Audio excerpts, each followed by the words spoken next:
Today நம்ம பார்க்க போற topic else if ladder statement. So in previous tutorial நம்ம branching statements பத்தி பார்த்துட்டு இருந்தோம். அதுல 4 types of branching statements இருக்கு.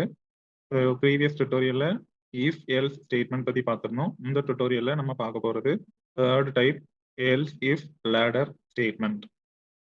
So else if ladder statement அப்படின்னா என்ன, அதோட syntax என்ன, then ஒரு else if ladder statement எப்படி work ஆகுது, அதை ஒரு எக்ஸாம்பிள் ப்ரோக்ராமோட டீடைல்டா இந்த டுட்டோரியல்ல பார்க்க போறோம். C programming provides the following decision making statements. C programmingல 4 types of decision making statements இருக்கு. First one வந்து simple if statement, second one if else statement, third one else if ladder statement, fourth one nested if else statement. So இந்த 4 typesல நம்ம simple if statement already பார்த்துட்டோம். if else statement previous tutorialல பார்த்தோம். இந்த tutorialல நம்ம பார்க்க போறது else if ladder statement. So else if ladder statement அப்படின்னா என்ன? There is another way of putting if statements together when multiple decisions are involved. நம்ம more than one decisions made பண்ண வேண்டிய situationsல இருக்கோம் அப்படின்னா அந்த மாதிரி situationல நம்ம இந்த else if ladder statement use பண்ணிக்கலாம். ஸோ if statement நம்ம ஒரு chain of if statements use பண்ணிக்கலாம். இந்த if else if statement is used to execute one code from multiple conditions. ஒரு சிம்பிள் if statementல நம்ம ஒரு கண்டிஷன் தான் கொடுக்க முடியும். But more than one conditions, multiple conditions நம்ம கொடுக்கணும் அப்படிங்கிறதுக்குள்ள கான்செப்ட் தான் இந்த else if ladder statement. So multiple conditions கொடுத்தாலும் அதுல ஏதாவது ஒரு கோடு தான் நமக்கு எக்ஸிக்யூட் ஆகும். நம்ம சின்டாக்ஸ்ல பார்க்கலாம். In this case, the statement associated with each else is an if statement. அதாவது ப்ரீவியஸ் டுட்டோரியல்ல நம்ம பார்த்திருந்தோம், ஒரு if statement இருக்கும், அதுல ஒரு கண்டிஷன் இருக்கும். அது ஃபால்ஸ் ஆச்சு அப்படின்னா else statement இருக்கும். பட் இந்த else if ladderல மல்டிபிள் கண்டிஷன்ஸ் இருக்கிறதுனால ஒவ்வொரு டைமும் நம்ம else போகும்போது அந்த else கூட ஒரு if statement அசோசியேட் ஆயிருக்கும். ஒவ்வொரு if statementலயுமே ஒரு டெஸ்ட் கண்டிஷன் இருக்கும். நம்ம நெக்ஸ்ட் பேஜ்ல சின்டாக்ஸ் இருக்கு, அதுல பார்க்கலாம். ஸோ ஒரு லேடர் ஃபார்மேட்ல ஃபார்ம் ஆகும், அதனாலதான் இந்த ஸ்டேட்மெண்டோட பேரே else if ladder statement. See this image. Entry லெவல்ல பாத்தீங்கன்னா condition 1. So first if statement இங்க தான் அரைஸ் ஆகுது. அதுல கண்டிஷன் 1 இருக்கு, அதை இவாலுவேட் பண்ணிட்டு ஒன்னு ட்ரூவா இருக்கும், அப்படி இல்லைன்னா ஃபால்ஸா இருக்கும். ஸோ ட்ரூவா இருந்துச்சுன்னா சம் ஸ்டேட்மெண்ட் பிளாக் எக்ஸிக்யூட் ஆகும், ஃபால்ஸா இருந்துச்சுன்னா அகைன் எல்ஸ் பிளேஸ்க்கு போகும். ஸோ அந்த எல்ஸ் இருக்கிற இடத்துல நம்ம நெக்ஸ்ட் கண்டிஷனை டெஸ்ட் பண்றதுக்கு அங்கேயும் ஒரு if ஸ்டேட்மெண்ட் யூஸ் பண்ணிக்கலாம். அதுதான் கண்டிஷன் 2. ஸோ அதுவும் ட்ரூவா இருக்கலாம் ஆர் ஃபால்ஸா இருக்கலாம். இப்படி ஒவ்வொரு டைமும் நம்ம ஃபால்ஸ் போகும்போது, அதாவது எல்ஸ் போகும்போது அதுல நெக்ஸ்ட் கண்டிஷன்ஸை நம்ம யூஸ் பண்ணிக்கிட்டே இருக்கலாம். எத்தனை கண்டிஷன் வேணாலும் யூஸ் பண்ணிக்கலாம். ஒவ்வொரு டைமும் நம்ம எல்ஸ் பார்ட்ல கண்டிஷனை டெஸ்ட் பண்ணிட்டே இருப்போம் யூசிங் ஒரு if ஸ்டேட்மெண்ட். அப்போ ஒவ்வொரு எல் ஸ்டேட்மெண்ட்லயுமே இங்க ஒரு if ஸ்டேட்மெண்ட் வந்து அசோசியேட் ஆகிக்கிட்டே இருக்கும். தென் கடைசி ஸ்டேட்மெண்ட் போகும்போது எந்த கண்டிஷனுமே இல்லை அப்படிங்கிற ஒரு சிச்சுவேஷன் அரைஸ் ஆகும்போது ஜஸ்ட் ஒரு எல் ஸ்டேட்மெண்டோட இந்த லேடர் ஸ்டேட்மெண்ட் வந்து ஸ்டாப் ஆயிடும். அப்போ எல்லா கண்டிஷனுமே ஃபால்ஸ் ஆயிருச்சு அப்படின்னா டிஃபால்ட்டா நமக்கு கடைசியா கொடுக்குற அந்த எல் ஸ்டேட்மெண்ட்ல இருக்கிற பிளாக் வந்து எக்ஸிக்யூட் ஆகும். பட் மல்டிபிள் கண்டிஷன்ஸ் கொடுத்திருந்தாலும் இதுல ஏதாவது ஒரு கண்டிஷன்ல உள்ள ஸ்டேட்மெண்ட் பிளாக் மட்டும்தான் எக்ஸிக்யூட் ஆகும். ஏதாவது ஒரு பாத் தான் இதுல எக்ஸிக்யூட் ஆகும். அந்த பாத் முடியவும் next statement, that is statement X, அங்க வந்து கண்ட்ரோல் ஃப்ளோ வந்து பாஸ் ஆயிரும். இப்போ இதோட சின்டாக்ஸ் பார்க்கலாம். ஃபர்ஸ்ட் வந்து if ஸ்டேட்மெண்ட் தான். if ஸ்டேட்மெண்ட்னாலே ஒரு கண்டிஷனல் எக்ஸ்பிரஷன் இருக்கும் within the parenthesis. இது ஆல்ரெடி நம்ம சிம்பிள் if ஸ்டேட்மெண்ட்ல பார்த்திருக்கோம்.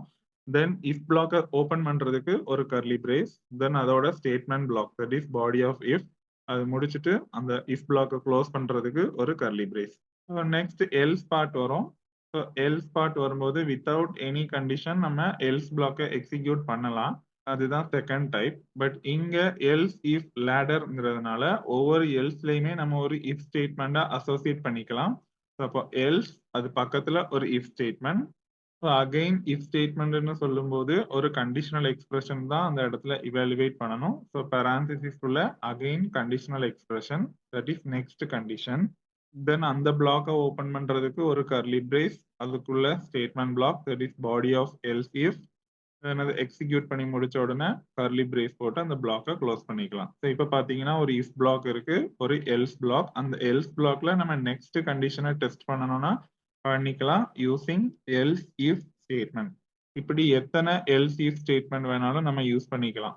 ஏதாவது ஒரு பிளாக் தான் இங்க எக்ஸிக்யூட் ஆக போகுது. தென் எல்லா கண்டிஷனுமே ஃபால்ஸ் ஆயிருச்சு, எல்லா எல்ஸ் பிளாக்மே ஃபால்ஸ் ஆயிருச்சு அப்படின்னா லாஸ்ட்ல டிஃபால்ட்டா ஒரு எல்ஸ் பிளாக், அதுல எந்த இஃப் கண்டிஷனும் இருக்காது, எல்லாமே ஃபால்ஸ்ங்கிறதுனால பாடி ஆஃப் எல்ஸ் வந்து டிஃபால்ட்டாவே எக்ஸிக்யூட் ஆயிரும் without checking any conditional expression.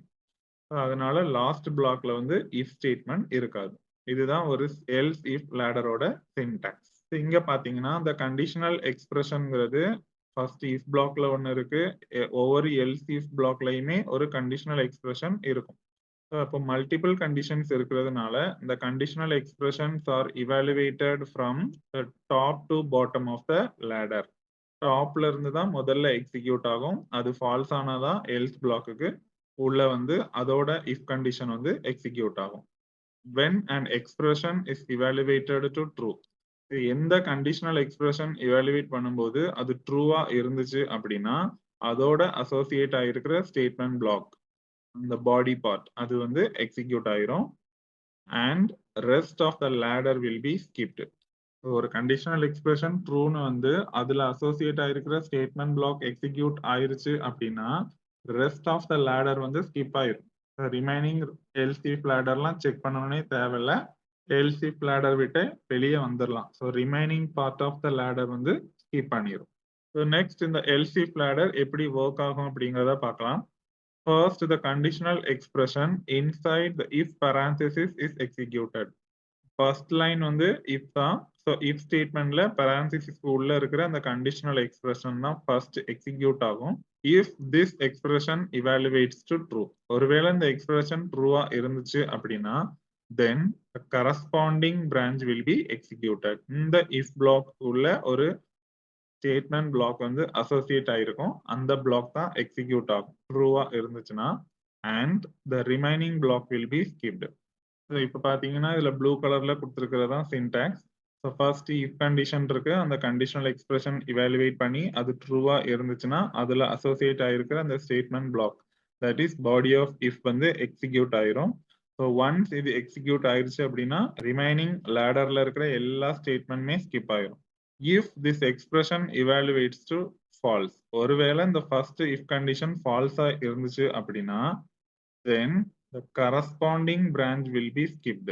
அந்த body of if, ஒருவேளை first if condition false ஆ இருந்துச்சு அப்படின்னா அதுக்கு உள்ள இருக்கிற body of if வந்து execute ஆகாது.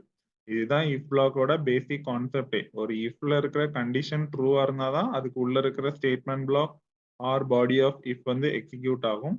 ஒருவேளை கண்டிஷனல் எக்ஸ்பிரஷன் ஃபால்ஸ் அப்படின்னா பாடி ஆஃப் இஃப் வந்து எக்ஸிக்யூட் ஆகாது, ஸ்கிப் ஆயிரும். ஸோ நெக்ஸ்ட் எல்ஸ் பார்ட்டுக்கு போயிடும். And the next conditional expression is evaluated, that is else if block. Else if லேடரை பொறுத்த வரைக்கும் எல்ஸ் பார்ட்ல கண்டிப்பா ஒரு இஃப் ஸ்டேட்மெண்ட் இருக்கும். அப்போ next part else if black வந்து எக்ஸிக்யூட் ஆகும். ஸோ எல்ஸ் இஃப் அதுலயும் ஒரு கண்டிஷனல் எக்ஸ்பிரஷன் இஃப்னு வந்துட்டுனாலே ஒரு கண்டிஷனல் எக்ஸ்பிரஷன் இருக்கும், இந்த லைன் வந்து இப்போ எக்ஸிக்யூட் ஆகும். So second condition. இப்போ இங்கேயும் ட்ரூவா இருந்துச்சுன்னா அதுல அசோசியேட் ஆயிருக்கிற பிளாக் எக்ஸிக்யூட் ஆகும். ஸோ ரிமைனிங் பார்ட் வந்து ஸ்கிப் ஆயிரும். ஒருவேளை இதுவும் ஃபால்ஸா இருந்துச்சு அப்படின்னா இந்த பிளாக்கை நம்ம ஸ்கிப் பண்ணிட்டு நெக்ஸ்ட் எல்ஸ் இஃப் பார்ட்டுக்கு போயிடும், அதுல இருக்கிற கண்டிஷனை டெஸ்ட் பண்ணும்.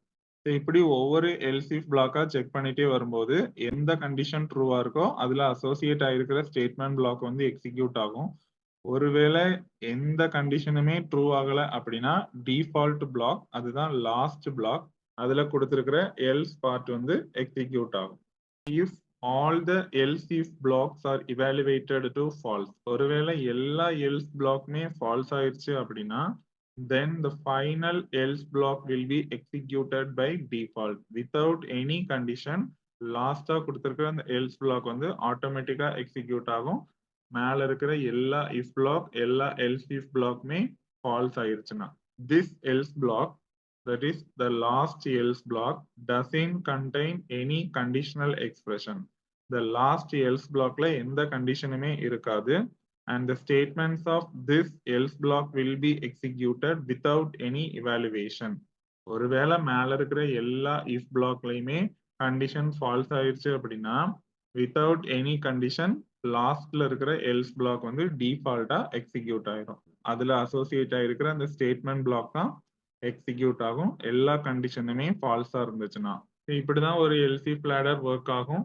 இதை நம்ம இப்போ ஒரு சிம்பிள் ப்ரோக்ராம் வச்சு பார்க்கலாம். நான் இப்போ எடுத்திருக்கிற ப்ரோக்ராம் பார்த்தீங்கன்னா, right a C program to read 3 numbers and find the smallest one using else if ladder. 3 number read பண்ணி அதுல எது ஸ்மாலஸ்ட் நம்பர் அப்படிங்கிறத இந்த else if ladder யூஸ் பண்ணி நம்ம கண்டுபிடிக்கலாம். ஒரு 3 நம்பர்ஸ் இருக்கு, அந்த 3 நம்பர்ஸ்ல இருந்து எது ஸ்மாலஸ்ட் அப்படின்னு நம்ம கண்டுபிடிக்கிறதுக்கு ஒவ்வொரு நம்பரையும் கம்பேர் பண்ணாதான் கண்டுபிடிக்க முடியும். ஸோ 2 நம்பரை நம்ம கம்பேர் பண்றதுக்கு ரிலேஷனல் ஆப்ரேட்டர் யூஸ் பண்ணிக்கலாம். Less than or less than or equal to அந்த ஆப்ரேட்டர்ஸ் எல்லாமே யூஸ் பண்ணிக்கலாம். To find that A is smallest among 3 numbers, compare A with the other 2 numbers B and C. அதாவது 3 numbers எடுத்திருக்கோம், A, B and C. So 3 நம்பர்ஸ்ல A தான் smallest அப்படிங்கிறத நம்ம எப்போ சொல்ல முடியும் அப்படின்னா, ஏ பியோடையும் கம்பேர் பண்ணணும், சியோடையும் கம்பேர் பண்ணணும். ஸோ 2 அதர் நம்பரோடையும் கம்பேர் பண்ணி 2 நம்பரை விடவும் ஏ சின்னதா இருக்கா, ஸ்மாலஸ்டா இருக்கா அப்படின்னு செக் பண்ணணும்.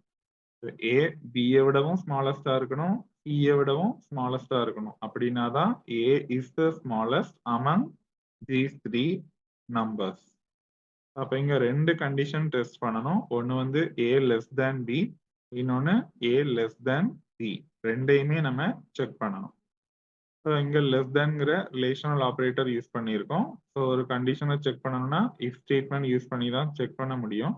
பட் இங்க 2 கண்டிஷனையுமே சேர்த்து டெஸ்ட் பண்ண வேண்டி இருக்கு. ஸோ அந்த 2 கண்டிஷனை எப்படி ஜாயின் பண்றது, அதுக்கு நம்ம லாஜிக்கல் ஆப்ரேட்டர் யூஸ் பண்ணிக்கலாம்.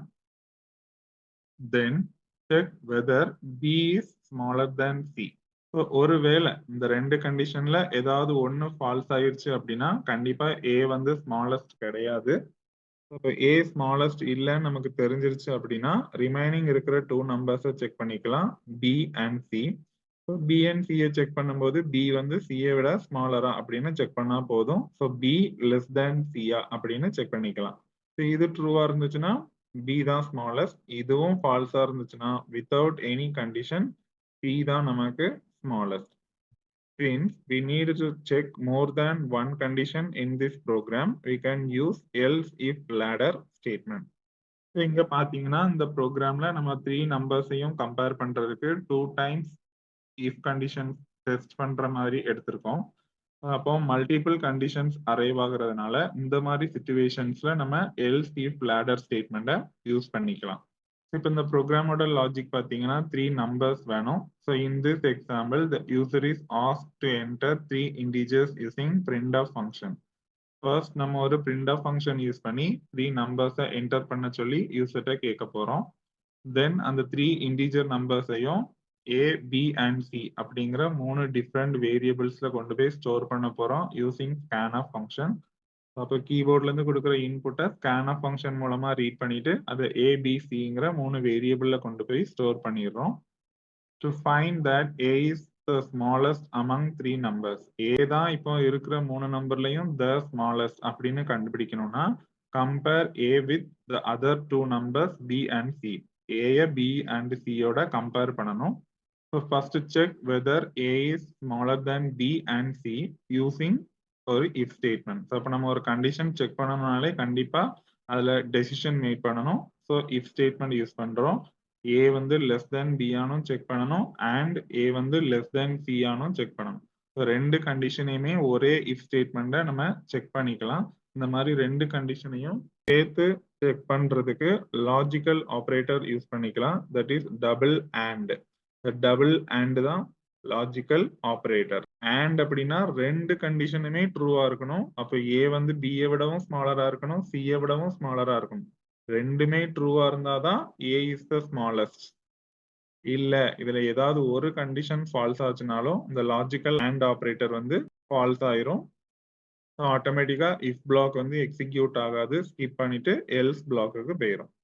If it is true, then print A is the smallest using printf statement. ஒருவேளை இந்த கண்டிஷன் ட்ரூவா இருந்துச்சு அப்படின்னா ஸோ இப்போ ஏ வந்து லெஸ் தென் பியாவும் இருக்கும், லெஸ் தென் சியாவும் இருந்துச்சு அப்படின்னா நம்ம பாடி ஆஃப் இஃப்ல ஒரு பிரிண்ட் ஆஃப் ஸ்டேட்மெண்ட் யூஸ் பண்ணி ஏ தான் ஸ்மாலஸ்ட் அப்படின்னு பிரிண்ட் பண்ணிக்கலாம். எல்ஸ் ஒருவேளை இந்த கண்டிஷன் ஃபால்ஸ் ஆயிருச்சு, ஏ வந்து பியை விட சின்னதா இருந்து சியை விட பெருசா இருந்துச்சுன்னா, ஏதாவது ஒரு கண்டிஷன் ஃபால்ஸ் ஆச்சுனாலும் இந்த கண்டிஷனே ஃபால்ஸ் ஆயிரும். இல்ல 2 கண்டிஷனுமே ஃபால்ஸ் ஆயிருச்சு அப்படின்னாலும் ஆட்டோமேட்டிக்கா இஃப் பிளாக் வந்து ஃபால்ஸ் ஆயிரும். ஸோ இப்போ இஃப் பிளாக் ஃபால்ஸ் ஆயிருச்சு அப்படின்னாலே பாடி ஆஃப் இஃப் வந்து ஸ்கிப் பண்ணிடலாம். அப்போ ஏ வந்து ஸ்மாலஸ்ட் அப்படிங்கிறது பிரிண்ட் ஆகாது. ஸோ அப்போ ஆட்டோமேட்டிக்கா நம்ம எதை மட்டும் செக் பண்ணா போதும், ரிமைனிங் இருக்கிற 2 நம்பர்ஸ் பி அண்ட் சியை மட்டும் செக் பண்ணா போதும். அப்போ நெக்ஸ்ட் வரும்போது எல்ஸ் பிளாக் போறோம். எல்ஸ் பிளாக்லயும் ஒரு செக் பண்ண வேண்டி இருக்கு. அப்போ அகைன் கண்டிஷன் தான் யூஸ் பண்ண போறோம். எல்ஸ் பிளாக்ல இஃப் ஸ்டேட்மெண்ட் அசோசியேட் பண்ணி எல்ஸ் இஃப் லேடர் ஸ்டேட்மெண்ட் இந்த இடத்துல நம்ம யூஸ் பண்ணிக்கலாம். ஸோ பி வந்து சியை விட ஸ்மாலரா அப்படிங்கிறத இந்த எல்ஸ் இஃப் ஸ்டேட்மெண்ட் யூஸ் பண்ணி நம்ம செக் பண்றோம். ஸோ எல்ஸ் இஃப் parenthesis உள்ள தான் conditional expression B less than C. இங்க பி வந்து லெஸ் தென் சியான்னு டெஸ்ட் பண்றோம். இது ட்ரூவா இருந்துச்சுன்னா இப்போ வந்து பி தான் ஸ்மாலஸ்ட். ஏன்னா ஆல்ரெடி ஏ ஸ்மாலஸ்ட் கிடையாது. பி அண்ட் சியை தான் செக் பண்ணணும். பி லெஸ் தென் சினா பி தான் smallest. If B is smaller than C then print B is the smallest using printf statement. So இந்த எல்ஸ் இஃப் பிளாக்ல போயிட்டு பி தான் ஸ்மாலஸ்ட் அப்படிங்கிறத நம்ம ஸ்டேட்மெண்ட் பிளாக்ல ஒரு பிரிண்ட் ஆஃப் ஸ்டேட்மெண்ட் யூஸ் பண்ணி பிரிண்ட் பண்ணிடலாம். இந்த எல்ஸ் இஃப் பிளாக்மே ஃபால்ஸ் அப்படின்னா ஆட்டோமேட்டிக்கா சி தான் நமக்கு ஸ்மாலஸ்ட் நம்பர். அப்ப இதுக்கப்புறம் எந்த கண்டிஷனும் நமக்கு செக் பண்ண வேண்டியது இல்லை அப்படின்னா அடுத்தது நம்ம எல்ஸ் பிளாக்கே யூஸ் பண்ணிடலாம். இஃப் எல்ஸ் இஃப் யூஸ் பண்ணணும்னு அவசியம் இல்லை. அப்போ டிஃபால்ட் பிளாக் வந்து இந்த எல்ஸ் பிளாக். ஏயும் ஸ்மாலஸ்ட் இல்லை பியும் ஸ்மாலஸ்ட் இல்லை அப்படின்னா ஆட்டோமேட்டிக்கா சி தான் ஸ்மாலஸ்ட். இதை நம்ம எல்ஸ் பிளாக்ல கொடுத்து பிரிண்ட் பண்ணிக்கலாம். Without checking further, print C is the smallest using print of statement in the else block. இதுதான் இந்த ப்ரோக்ராமோட லாஜிக். இப்போ நம்ம ப்ரோக்ராம் எழுதலாம். ஃபர்ஸ்ட் லைன் வந்து டாக்குமெண்டேஷன். ஸோ நான் சிங்கிள் லைன் கமாண்ட் யூஸ் பண்றேன். அப்போ டபுள் ஸ்லாஷ் கொடுத்துட்டு நமக்கு என்ன கமாண்ட் வேணுமோ அதை கொடுத்துக்கலாம். ஃபர்ஸ்ட் வந்து ப்ரீ ப்ராசஸர் செக்ஷன். ஸோ நான் நமக்கு ப்ரோக்ராமுக்கு தேவையான ஹெடர் ஃபைல்ஸ்லாம் இன்க்ளூட் பண்றேன். எல்லா ப்ரோக்ராம்லையுமே டிஃபால்ட்டா stdio.h இந்த ஹெடர் ஃபைல் இன்க்ளூட் பண்ணணும். ஸோ ஒரு ஃபைல் இன்க்ளூட் பண்றதுக்கு சின்டாக்ஸ் பார்த்தீங்கன்னா ஹேஷ் இன்க்ளூட் அப்படின்னு டைப் பண்ணிட்டு ஆங்கிள் பிராக்கெட்ஸ்குள்ள ஃபைல் நேம் கொடுக்கணும். ஸோ நான் ஹேஷ் இன்க்ளூட் stdio.h இன்க்ளூட் பண்ணியிருக்கேன். இந்த ஹெடர் ஃபைல் இன்க்ளூட் பண்ணாதான் printf scanf input output statements வந்து நமக்கு ப்ராப்பரா ஒர்க் ஆகும். தென் conio.h இன்க்ளூட் பண்ணியிருக்கேன். ஸோ கிளியர் ஸ்கிரீன் கெட் சிஹெச் இந்த மாதிரி ஸ்கிரீன் ரிலேட்டடான ஃபங்க்ஷன்ஸ் ப்ராப்பரா எக்ஸிக்யூட் ஆகுறதுக்கு இந்த ஹெடர் ஃபைல் இன்க்ளூட் பண்ணணும். குளோபலா எதுவும் டிக்ளேர் பண்ணல. ஸோ நெக்ஸ்ட் வந்து மெயின் ஃபங்க்ஷன். ஸோ மெயின் ஃபங்க்ஷனோட சின்டாக்ஸ் பார்த்தீங்கன்னா ஒரு ரிட்டர்ன் டைப் ஸ்பேஸ் விட்டு மெயின் அதுக்கப்புறம் parenthesis. ஸோ நம்ம இங்க empty data type void use பண்ணியிருக்கோம். இந்த மெயின் ஃபங்க்ஷன் வந்து எதையுமே ரிட்டர்ன் பண்ணாது. அதனால நான் எம்டி டேட்டா டைப் வாய்டு கொடுத்துருக்கேன். ஸோ நெக்ஸ்ட் வந்து இந்த மெயின் ஃபங்க்ஷனோட பிகினிங் ஒரு கர்லி பிரேஸ் போட்டு மெயின் ஃபங்க்ஷனை இப்போ ஓப்பன் பண்ணிக்கலாம். ஸோ நெக்ஸ்ட் வந்து வேரியபிள் டிக்ளரேஷன்.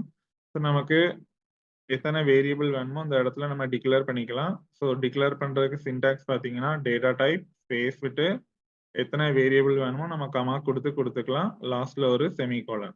நான் இங்க 3 நம்பர்ஸ் வாங்க போறேன். ஸோ 3மே இன்டீஜர் தான். அதனால நான் டேட்டா டைப்ல இன்ட்ங்கிற கீவேர்ட் யூஸ் பண்ணிக்கிறேன். தென் 3 வேரியபிள்ஸ் கொடுக்கணும். நான் a, b, cன்னு கொடுத்துருக்கேன். தென் லாஸ்ட்ல ஒரு செமிகோலன். ஸோ இப்போ நமக்கு தேவையான வேரியபிள்ஸை டிக்ளேர் பண்ணியாச்சு. நெக்ஸ்ட் செக்ஷன் வந்து கிளியர் ஸ்கிரீன் ஃபங்க்ஷன். இது வந்து மானிட்டர்ல இருக்கிற ப்ரீவியஸ் அவுட்புட்டை கிளியர் பண்றதுக்காக இந்த ஃபங்க்ஷன் கொடுத்துருக்கோம். இப்போ எல்லாமே டிக்ளேர் பண்ணி முடிச்சாச்சு. நெக்ஸ்ட் நம்ம இப்போ யூசர்ட்ட வந்து இன்புட்டை கெட் பண்ண போறோம். ஸோ அதுக்கு ஒரு பிரிண்ட் ஆஃப் ஸ்டேட்மெண்ட் யூஸ் பண்ணி யூசர்ட்ட நம்ம 3 நம்பர்ஸை என்டர் பண்ண சொல்லி கேட்க போறோம். ஸோ அதுக்காக தான் இந்த பிரிண்ட் ஆஃபோட சின்டாக்ஸ். பிரிண்ட் ஆஃப்னு டைப் பண்ணிட்டு பரான்சிஸ்குள்ள டபுள் கோட்ஸ்க்குள்ள நமக்கு என்ன ஸ்ட்ரிங்கை டிஸ்பிளே பண்ணணுமோ அதை கொடுத்துக்கணும். தென் பரான்சிஸ் க்ளோஸ் பண்ணிட்டு ஒரு செமிகோலன். ஸோ இப்போ நான் ப்ரோக்ராம்ல என்டர் 3 நம்பர்ஸ் அப்படிங்கிற டெக்ஸ்ட்டை இந்த பிரிண்ட் ஆஃப் ஃபங்க்ஷனுக்குள்ள கொடுத்துருக்கேன். நெக்ஸ்ட் ஸ்கேன்எஃப் யூஸ் பண்ணி இன்புட் ரீட் பண்ண போறோம். இது ஸ்கேன்எஃபோட சின்டாக்ஸ். ஸ்கேன்எஃப்னு டைப் பண்ணிட்டு பரான்சிஸ்குள்ள என்ன கண்ட்ரோல் ஸ்ட்ரிங் கொடுக்கணுமோ அதை டபுள் கோட்ஸ்குள்ள கொடுத்துக்கணும். இது வந்து based on the data type. Then comma கொடுத்துட்டு எத்தனை வேரியபிள் வேணுமோ அதை ஆம்பர்சன்ட் சிம்பிள் யூஸ் பண்ணி ரெஃபர் பண்றதுக்காக வேரியபிள் நேம் கொடுத்துக்கலாம். இப்போ ஆம்பர்சன்ட் சிம்பிள் போட்டு வேரியபிள் 1, ஆம்பர்சன்ட் சிம்பிள் போட்டு வேரியபிள் 2, இப்படி எத்தனை வேரியபிள் வேணாலும் கொடுத்துக்கலாம். நடுவில் கமா யூஸ் பண்ணி செப்பரேட் பண்ணிக்கணும். தென் parenthesis க்ளோஸ் பண்ணிட்டு ஒரு செமிகோலன். இதுதான் scanf ஓட சின்டாக்ஸ். இப்போ ப்ரோக்ராம்ல பாத்தீங்கன்னா scanf நம்ம 3 வேரியபிள் வாங்குறதுனால மூணுமே இன்டீஜர் டைப்ல தான் வாங்கியிருக்கோம். ஸோ அப்போ டபுள் கோட்ஸ்குள்ள 3 தடவை நம்ம இன்டீஜரோட கண்ட்ரோல் ஸ்ட்ரிங் கொடுக்கணும். அதுதான் %d 3 டைம்ஸ் கொடுத்துருக்கேன். தென் டபுள் கோட்ஸ் க்ளோஸ் பண்ணிக்கிறேன், காமா, அதுக்கப்புறம் ஆம்பர்சன்ட் சிம்பிள் போட்டு வேரியபிள் நேம். நம்ம வேரியபிள் நேம் வந்து ப்ரோக்ராம்ல ஏபிசின்னு வச்சிருந்தோம். So ampersand A comma ampersand B comma ampersand C 3 வேரியபிளையும் ரெஃபர் பண்ணிட்டு parenthesis க்ளோஸ் பண்ணிட்டு ஒரு செமிகோலன். இப்போ நம்ம 3 நம்பர்ஸ் இன்புட் கெட் பண்ணியாச்சு. நெக்ஸ்ட் நம்ம லாஜிக் படி கண்டிஷன் செக் பண்ண போறோம். ஸோ அப்போ இந்த இடத்துல நம்ம இஃப் ஸ்டேட்மெண்ட் யூஸ் பண்ணிக்கலாம். ஸோ இஃபோட சின்டாக்ஸ் பார்த்தீங்கன்னா இஃப் parenthesis குள்ள கண்டிஷனல் எக்ஸ்பிரஷன். ஸோ இப்போ நம்ம ப்ரோக்ராம்ல லாஜிக் படி ஃபர்ஸ்ட் இஃப் ஸ்டேட்மெண்ட்ல ஏ பியோடையும் கம்பேர் பண்ணணும், சியோடையும் கம்பேர் பண்ணணும். அப்போ நான் ஏ லெஸ் தேன் பியும் செக் பண்றேன், ஏ லெஸ் தேன் சியும் செக் பண்றேன். ரெண்டையும் கனெக்ட் பண்றதுக்கு நடுவில் logical operator and simple use பண்ணியிருக்கேன். ஸோ நெக்ஸ்ட் இஃப் பிளாக்கை ஓப்பன் பண்றதுக்கு ஒரு கர்லி பிரேஸ். தென் இப்போ பாடி ஆஃப் இஃப். ஒருவேளை இந்த இஃப் கண்டிஷன் ட்ரூவா இருந்துச்சுன்னா இந்த ஸ்டேட்மெண்ட் பிளாக்ல நம்ம என்ன எக்ஸிக்யூட் பண்ணணும் அப்படின்னா ஏ தான் ஸ்மாலஸ்ட் அப்படின்னு டிஸ்பிளே பண்ணணும். ஸோ அதுக்காக நான் ஒரு printf ஃபங்க்ஷன் யூஸ் பண்ணி நமக்கு தேவையான டெக்ஸ்ட்டை வந்து டிஸ்பிளே பண்ணிக்கிறேன். ஸோ நான் printfல ஏ இஸ் த ஸ்மாலஸ்ட் அப்படிங்கிற டெக்ஸ்ட்டை டபுள் கோட்ஸ்குள்ள கொடுத்துருக்கேன். ஸோ இந்த இஃப் பிளாக் வந்து ட்ரூவா இருந்துச்சுன்னா இந்த ஸ்டேட்மெண்ட் வந்து எக்ஸிக்யூட் ஆகும். ஸோ பாடி ஆஃப் இஃப் முடிச்சாச்சு அப்படின்னா இஃப் பிளாக்கை க்ளோஸ் பண்ணிக்கலாம். ஸோ நான் கர்லி பிரேசிஸ் போட்டு இஃப் பிளாக்கை க்ளோஸ் பண்ணிக்கிறேன். ஸோ நெக்ஸ்ட் வந்து எல்ஸ் பிளாக். ஸோ எப்போ அந்த இஃப் ஸ்டேட்மெண்ட் ஃபால்ஸ் ஆகுதோ எல்ஸ் பிளாக் போகணும். ஸோ அப்போ ஏ வந்து ஆட்டோமேட்டிக்காக ஸ்மாலஸ்ட் இல்லைன்னு தெரிஞ்சிடும். ஸோ பிஎன் சியை மட்டும் நம்ம செக் பண்ணால் போதும்.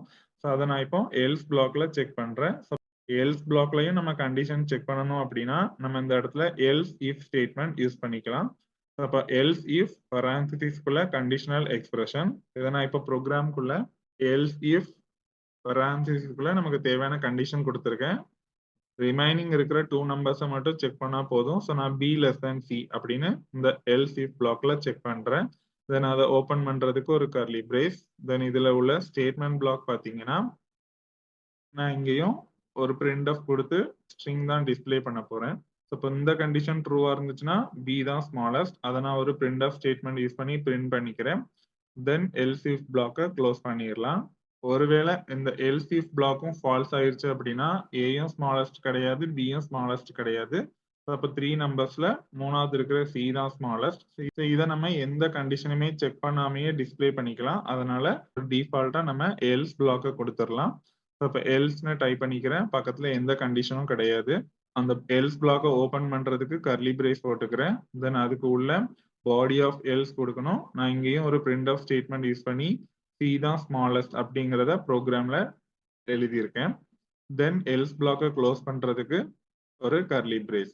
ஸோ இப்போ பார்த்தீங்கன்னா else if ladder statement use பண்ணியிருக்கோம். ஒரு இஃப் ஸ்டேட்மெண்ட், ஒரு எல்ஸ் இஃப் ஸ்டேட்மெண்ட், தென் லாஸ்ட்ல ஒரு எல்ஸ் ஸ்டேட்மெண்ட். ஸோ எல்லாமே முடிஞ்சிருச்சு. 3 நம்பரை இன்புட் வாங்கி அந்த 3ல எது ஸ்மாலஸ்ட் அப்படிங்கிறத else if ladder statement use பண்ணி நம்ம செக் பண்ணியிருக்கோம். லாஸ்ட்ல கெட் சிஹெச் ஃபங்க்ஷன் யூஸ் பண்ணி மெயின் ஃபங்க்ஷனை க்ளோஸ் பண்றதுக்கு ஒரு கர்லி பிரேஸ் போட்டு க்ளோஸ் பண்ணிக்கலாம். நான் இப்போ இந்த ப்ரோக்ராமை டர்போசி எடிட்டர்ல டைப் பண்ணி முடிச்சிருக்கேன். இப்போ கம்பைல் பண்ணிக்கலாம். பார்த்தீங்கன்னா ஒரு எரர் இருக்கு. இந்த எக்ஸ்பிரஷன் சின்டாக்ஸ்ல ஒரு எரர் காமிக்குது. இப்போ பார்த்தீங்கன்னா நான் ஏ லெஸ் தேன் பி இதுக்கு ஒரு parenthesis யூஸ் பண்ணியிருக்கேன். தென் அண்ட் சிம்பிள் கொடுத்து இங்க இன்னொரு parenthesis யூஸ் பண்ணியிருக்கேன். ஸோ இப்படி நம்ம யூஸ் பண்ணும்போது இஃப் கண்டிஷன் வந்து ப்ராப்பரா ஒர்க் ஆகல. அப்போ நம்ம என்ன பண்ணிக்கலாம்னா இந்த ரெண்டுக்கும் சேர்த்து மொத்தமா ஒரு parenthesis கொடுத்துக்கலாம். இந்த மாதிரி மொத்த கண்டிஷனையுமே ஒரு parenthesisக்குள்ள கொடுத்துட்டோம் அப்படின்னா இஃப் ஸ்டேட்மெண்ட் வந்து ப்ராப்பரா ஒர்க் ஆயிரும். பாத்தீங்கன்னா அந்த எரர் கிளியர் ஆயிருச்சு. எரர் கிளியர் பண்ணிட்டேன். இப்போ ரன் பண்ணிக்கலாம். இப்போ பாத்தீங்கன்னா ஃபர்ஸ்ட் printfல கொடுத்திருந்த அந்த டெக்ஸ்ட் வந்து டிஸ்பிளே ஆயிருக்கு. Enter 3 numbers. இப்போ நம்ம ஏதாவது ஒரு 3 நம்பர்ஸ் வந்து இன்புட் கொடுக்கலாம். 4, 1, 6 அப்படின்னு 3 நம்பர்ஸ் கொடுத்துருக்கேன். இப்ப இந்த 3 நம்பர்ஸ்மே A, B and C அப்படிங்கிற வேரியபிள்ஸ்ல போய் ஸ்டோர் ஆயிரும். பாத்தீங்கன்னா Aல 4 இருக்கு, Bல 1 இருக்கு, Cல 6 இருக்கு. ஃபர்ஸ்ட் if ஸ்டேட்மெண்ட் செக் பண்ணோம். 4 less than 1 ஆன்னு செக் பண்ணோம் and 4 வந்து less than 6 ஆன்னு செக் பண்ணோம். பாத்தீங்கன்னா 4 வந்து less than 1 கிடையாது. அப்ப A less than Bங்கிற கண்டிஷனே ஃபால்ஸ் ஆயிருச்சு. அது ஃபால்ஸ் ஆயிருச்சுனாலே ஆட்டோமேட்டிக்கா if பிளாக் வந்து ஃபால்ஸ் ஆயிரும். அப்ப A is the smallest அப்படிங்கிறது நமக்கு டிஸ்ப்ளே ஆகாது. அந்த பிளாக் வந்து ஸ்கிப் ஆயிரும். நெக்ஸ்ட் else if பிளாக்குக்கு வரும். அதுல பியும் சியும் கம்பேர் பண்ணும். B less than C ஆன்னு பாத்தீங்கன்னா 1 less than 6 இந்த கண்டிஷன் தான் ட்ரூ. அப்ப நமக்கு else if பிளாக்ல கொடுத்திருந்தது B is the smallest அப்படிங்கிற டெக்ஸ்ட் தான் இப்போ டிஸ்ப்ளே ஆகும். இதுதான் இந்த ப்ரோக்ராமோட அவுட்புட். Bங்கிற இடத்துல இந்த வேல்யூ அப்படியே டிஸ்ப்ளே பண்ணணும் அப்படின்னா இந்த இடத்துல நம்ம என்ன கொடுத்துக்கலாம்னா ஃபார்மேட் ஸ்பெசிஃபையர் %d கொடுத்துக்கணும். ஸோ ஃபார்மேட் ஸ்பெசிஃபையர் கொடுக்கும்போது டபுள் கோட்ஸுக்கு வெளியே அந்த வேரியபிளை இன்க்ளூட் பண்ணிக்கலாம்.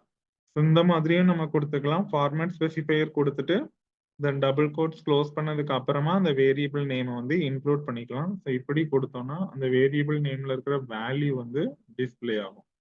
இப்போ நான் கம்பைல் பண்ணிக்கிறேன். எந்த எரரும் இல்லை. ஸோ நான் இப்போ ரன் பண்ணிக்கிறேன். இப்போ நான் சம் அதர் 3 நம்பர்ஸ் கொடுத்துக்கிறேன். 1, 2, 3ன்னு கொடுத்துருக்கேன். இப்போ பார்த்தீங்கன்னா 1 is the smallest அப்படிங்கிறது டிஸ்ப்ளே ஆகும். ஏன்னா நான் அந்த இடத்துல %d கொடுத்துருந்தேன். அப்போ A இருக்க இடத்துல அதோட வேல்யூவை ரெஃபர் பண்ணிட்டு வந்து அந்த வேல்யூ இப்போ அந்த இடத்துல செட் ஆகி பிரிண்ட் ஆயிரும். இந்த டுட்டோரியல்ல உங்களுக்கு ஏதாவது டவுட்ஸ் இருந்துச்சுன்னா உங்களோட குவரிஸை கமெண்ட் செக்ஷன்ல கமெண்ட் பண்ணுங்க. ஃபர்தர் டுட்டோரியல்ஸ் என்னோட சேனல்ல இருந்து பார்க்கணும் அப்படின்னா என்னோட சேனலை கண்டிப்பா சப்ஸ்கிரைப் பண்ணுங்க. என்னோட சேனலோட name prince of programming. Future notifications என்னோட சேனல்ல இருந்து பார்க்கணும் அப்படின்னா பெல் பட்டனை கிளிக் பண்ணிக்கோங்க. Thank you guys. நெக்ஸ்ட் டுட்டோரியல்ல மீட் பண்ணலாம்.